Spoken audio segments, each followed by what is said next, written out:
Yo, Falafel, what in the fuck is going on? I hope you all enjoyed your week 2. I know I did, overcoming my own potential curse that I'd put on my team and calling my win out early, but Jordan Howard was able to pull out the victory for me. So yeah, we are rolling right along. I'm not going to waste too much of your time here because 1, no one likes me, and 2, you all know what's going on here. So we are going to roll right into the awards this week for week 2. First up, Higher Than a Kite. This one goes to Corey. Happy that he got this one. He's dealing with a lot. Corey, we are all thinking about you and your family. 136 points from your team this week. You had Big Ben, you had Juju, you have Adam Thielen. They combined for 88.7 points, or 65% of your team's scoring from those 3 players alone. Very impressive outing by them this week. Sloppy's girl in the bar. This one goes to Brooksy, 75.9 points. You had only 3 of your 9 players in double digits this week, and you, from your remaining 6 players on your starting lineup, they combined for a measly 22.6 points. So you're going to find yourself here quite often if that remains to be the case throughout the year. Who let you win? This one goes to Kareem, KS44, with his 51.9 point victory over the hype. Greg could have started his entire roster. All 16 players or positions or whatever he's got on there, all 16 of them still would not have been enough to beat Kareem this week, so that was a thumping. The baddest bench this week goes to Slime Sucking Hogs with 56.8 points. You had Blake Bortles on there with 32.6 points. Man, why didn't you start him? You're giving me all this shit about not starting Andy Dalton the other day, and you didn't even start Blake Bortles. Shucks. We might have to talk about that, Craig.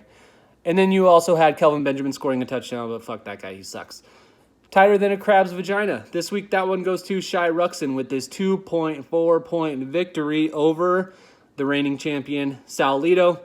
And if you spent any time in any of the chats that Sal was in this week, he would have said if only Devontae Freeman had been ruled out earlier, then he would have been able to start John Brown. He would have won his game, which leads us into the milk was a bad choice. You could have started John Brown over James Washington, but man, they got to get those injury reports out earlier, huh?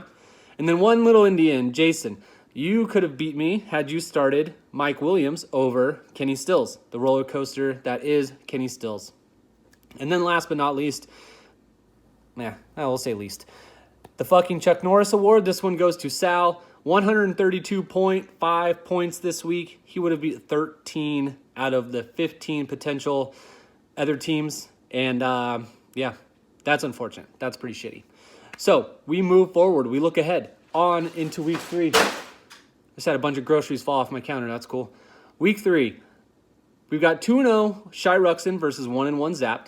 2-0 KS44 versus 1-1 Sal. I don't know who's going to win this one. I'm almost certain that Kareem is going to forfeit this match because he doesn't want to hurt Sal's feelings. We next have got 2-0 GG versus 0-2 Wally Central. We call Wally Central the caboose of Falafel right now because he is in last place and his team looks awful.